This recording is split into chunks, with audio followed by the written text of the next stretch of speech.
दोस्तों नमस्कार। Colonel Ajay, CEO Ajay astro money group first global astro finance digital channel से आपसे मुखातिब होता हूं। आज है शुक्रवार 13 सितंबर सन 2024। दोस्तों, अजय एस्ट्रो मनी गुरु देश का पहला चैनल है जो भारतीय अनुसंधान पद्धति एवं फंडामेंटल एनालिसिस के आधार पर आपको अपडेट और विश्लेषण प्रदान करता है, साथ साथ देश दुनिया की खबरों से आपको रूबरू कराता है। दोस्तों, भारतीय विद्या का लोहा पूरा विश्व मान रहा है। Singapore, Indonesia, Malaysia, Argentina, Brazil, Australia, America से लगातार हमारे सब्सक्राइबर्स बढ़ रहे हैं और भारतीय अनुसंधान पद्धति का लोहा आज पूरा विश्व मान रहा है। दोस्तों, भारत सोने की चिड़िया के रूप में जाना जाता था और एक समय ऐसा था कि भारत पूरे विश्व की लगभग 35% जीडीपी का योगदान अखंड भारत देता था। लेकिन लगातार विदेशी हमले और हमारी ज्ञान विज्ञान को नष्ट करने की जो प्रक्रिया सदियों से चली, उससे हमारा ज्ञान विज्ञान न केवल नष्ट हुआ अपितु खंड खंड हुआ। हमने पिछले 25 सालों से लगातार कोशिश की है कि इस ज्ञान को, अनुसंधान पद्धति को दोबारा पुनर्जीवित किया जाए। किसी हद तक हम कामयाब हो गए हैं, लेकिन इसमें अनुसंधान लगातार जारी है, रिसर्च लगातार जारी है। गौरतलब है कि एक तरफ फंडामेंटल एनालिसिस और दूसरी अनुसंधान पद्धतियों में अरबों रुपए का निवेश, सैकड़ों हजारों लाखों की तादाद में विश्लेषक, दूसरी तरफ भारतीय अनुसंधान पद्धति को मानने और जानने वाले गिने चुने लोग। लेकिन दोस्तों, हमने इसका बीड़ा उठाया है और इसका हम श्रेष्ठता साबित लगातार कर रहे हैं। चाहे मानसून की अग्रिम विश्लेषण हो, चाहे खाद्य तेल, मसाले, अनाज, कपास, इनकी अग्रिम विश्लेषण हो, हमने सफलतापूर्वक कर पूरे विश्व को चमत्कृत किया है। इसीलिए देश विदेश से बड़ी तादाद में हमारे सब्सक्राइबर्स, पेड क्लाइंट्स बढ़ रहे हैं और हमारी अनुसंधान और रिसर्च को लगातार लोग पसंद कर रहे हैं और ख़रीद रहे हैं। आप भी अनुसंधान को सहयोग राशि अदा कर ले सकते हैं, संपर्क करें।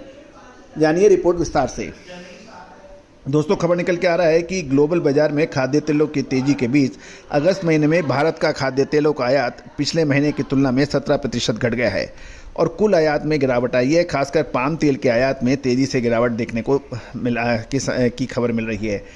Solvent extract association of India के जो आंकड़े रिलीज हुए हैं, उसके मुताबिक अगस्त 24 में खाद्य तेलों का आयात 15.36 लाख टन दर्ज किया, जो अगस्त 2023 में 18.52 लाख टन था, जो घटकर 15.36 लाख टन हुआ है।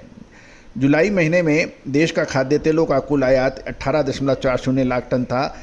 साथ साथ चालू वर्ष के पहले 10 महीने में नवंबर से अगस्त, यानी नवंबर 2023 से अगस्त 2024 के दौरान खाद्य तेलों का कुल आयात 134.71 लाख टन रहा, जबकि पिछले साल समान अवधि में ये 139.74 लाख टन था। यानी 139.74 लाख टन के मुकाबले नवंबर से अगस्त 2024 तक 134.71 लाख टन था। ये भी एक उल्लेखनीय प्रगति है।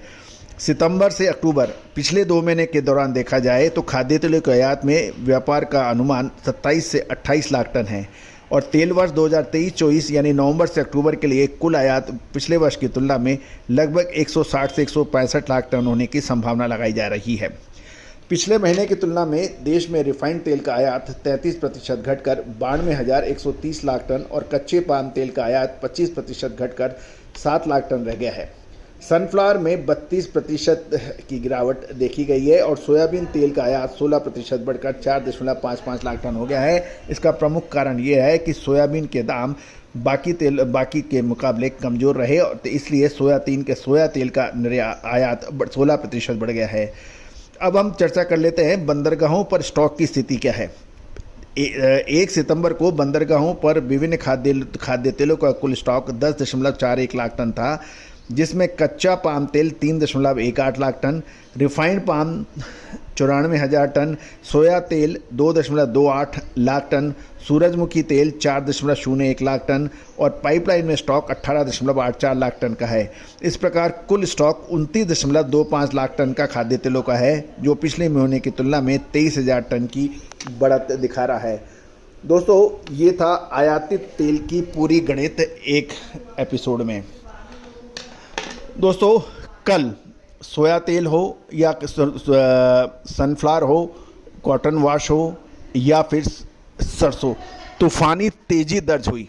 गौरतलब है कि इस तूफानी तेजी का अग्रिम अनुमान हमने लगभग 1 से 1.5 महीने पहले लगातार दिया था, जो कि अक्षर सत्य साबित होता देखा गया है।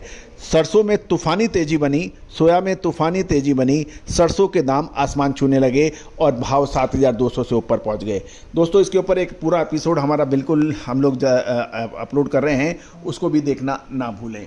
All the very best, good luck, happy trading.